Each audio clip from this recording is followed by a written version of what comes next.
భోగి పండగ దాటితే వచ్చేటటువంటిది మకర సంక్రమణం.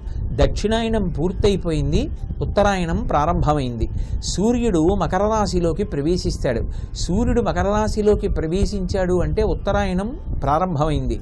ఉత్తరాయణం అంతా కూడా విశేషమైనటువంటి పుణ్యకార్యాలు చెయ్యడానికి యోగ్యమైనటువంటి కాలం. అది దేవతా సంబంధమై కావచ్చు, పితృదేవతా సంబంధమై కావచ్చు. ఇద్దరిలో ఎవరికి చెందినప్పటికీ కూడా అది చాలా భగవత్ సంబంధమైన ఆరాధనకి, పితృదేవతలకి కృతజ్ఞతలు ఆవిష్కరించడానికి యోగ్యమైన కాలం. అందుకే మకర సంక్రమణ సమయంలో పుణ్యస్నానాలు చేస్తారు.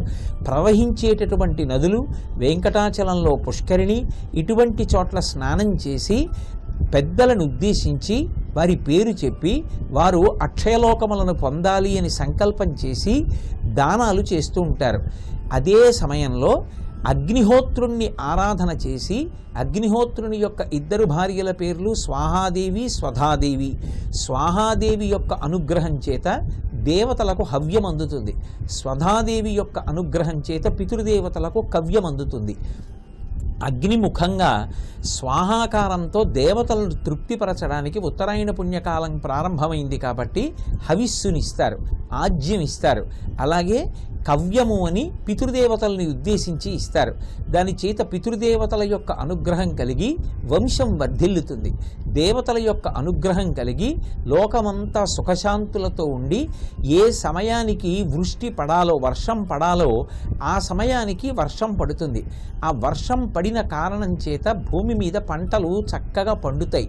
ఆ పంట చేతికొచ్చిన కారణం చేత శం ద్విపదే శం చతుష్పదే అని వేదవాక్కు. 2 కాళ్ళున్న వాళ్ళు, 4 కాళ్ళున్న ప్రాణులు, సమస్తమైనటువంటి ప్రాణికోటి కూడా సంతోషంగా ఉండడానికి యోగ్యమైన కాలము ప్రారంభమవుతుంది. అందుకే ఉత్తరాయణ పుణ్యకాలం బహుధా శ్రేష్టమైనటువంటి కాలం. ఆ కాలాన్ని సద్వినియోగం చేసుకుని దేవతారాధనము, పితృదేవతారాధనము చేసి నువ్వులు ఆ రోజు ప్రతివారు కూడా ఆహారంలో వినియోగిస్తారు. వినియోగించినటువంటి కారణం చేత ఆరోగ్యం సిద్ధించి దేవతానుగ్రహం కలుగుతుంది అని. ఈశ్వరారాధన, పితృదేవతారాధన చేసి అన్ని విధాలుగాను కూడా వృద్ధిలోకి రావడానికి యోగ్యమైనటువంటి కాలం మకర సంక్రమణం. సహస్ర కిరణ సవిత సూర్య స్వాగతం సుస్వాగతం.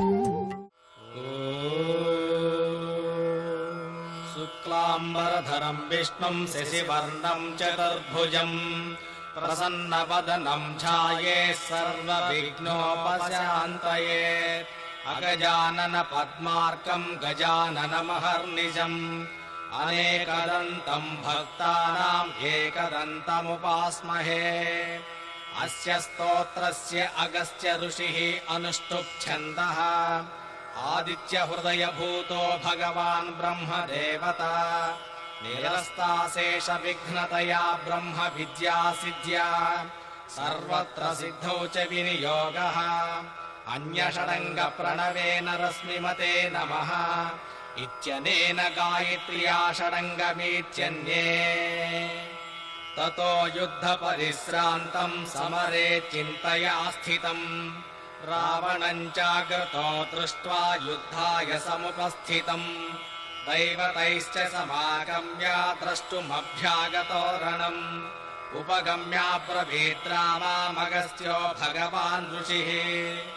రామ రామ మహాబాహో శృణు గుహ్యం సనాతనం. येन सर्वा नरेन्वत्सा समरे विजयिष्यसि. आदित्यहृदयं पुण्यं सर्वशत्रुविनाशनं. जयावहं जपेन्नित्यम् अक्षयं परमं शिवम्. सर्वमङ्गलमाङ्गल्यं सर्वपापप्रणाशनम्. चिन्ताशोकप्रशमनमायुर्वर्धनमुत्तमम्. रश्मिमन्तं समुद्यन्तं देवासुरनमस्कृतं. पूजयस्व विभस्वन्तं भास्करं भुवनेश्वरं. सर्वदेवात्मको ह्येष तेजस्वी रश्मिभावनः. एष देवासुरगणान् लोकान् पाति गभस्तिभिः. एष ब्रह्मश्च विष्णुश्च शिवः स्कन्दः प्रजापतिः. महेन्द्रो धनधः कालो यमः सोमो ह्यपाम्बतिः.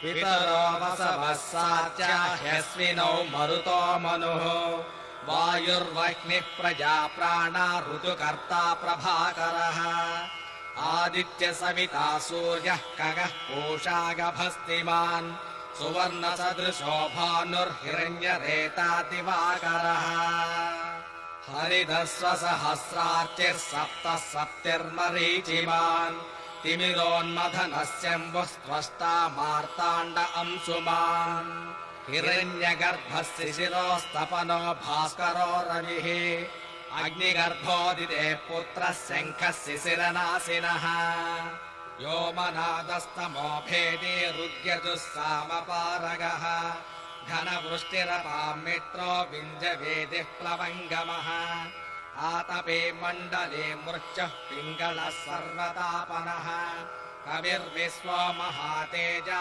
रक्तः सर्वभवोद्भवः नक्षत्रग्रहतारणामधिपो विश्वभावनः तेजसामपि तेजस्वी द्वादशात्मा नमोऽस्तु ते नमः पूर्वाय गिरये पश्चिमे गिरये नमः ज्योतिर्गणानां पतये दिनाधिपतये नमः जयाय जय भद्राय हर्यस्वाय नमो नमः नमो नमः सहस्रांशो आदित्याय नमो नमः नमः उग्राय वीराय साराङ्गाय नमो नमः नमः पद्मप्रभोदाय प्रचण्डाय नमो नमः ब्रह्मेशानाच्युतेशाय सूर्यायादित्यावर्चसे भास्वते सर्वभक्षाय रौद्राय वपुषे नमः तमोघ्नाय हिमघ्नाय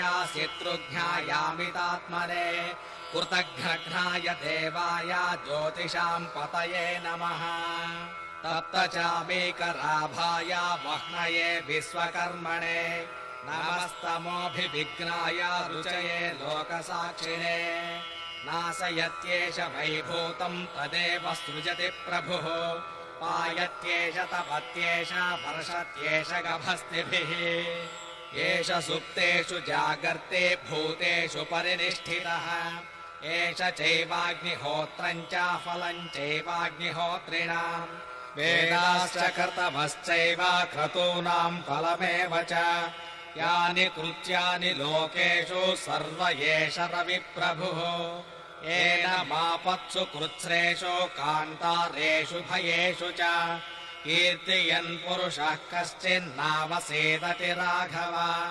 पूजयस्त्वैनमेकाग्रो देवदेवम् जगत्पतिम् एतत्त्रिगुणितम् जत्वा युद्धेषु विजयिष्यसि अस्मिन् क्षणे महाबाहो रावणम् त्वम् वधिष्यसि एवमुक्त्वा तदागस्त्यो जगाम च यथागतम् एतत् श्रुत्वा महातेजा नष्टशोको भवत्तदा धारयामास सुप्रीतो राघव प्रयतात्मवान् आदित्यम् प्रेक्ष्य जप्त्वा तु परम् हर्षमवाप्नुवान् त्रिराचम्यासु चिर्भूत्वा धनुराधाय वीर्यवान् रावणम् प्रेक्ष्य हृष्टात्मा युद्धाय समुपागमतु सर्वयत्नेन महतावधे तस्य धृतो भवतु अधरविरद निरीक्ष्य रामम् मुदितमनः परमम् प्रपुष्यमाणः निशचरपदि संशयम् विदित्वा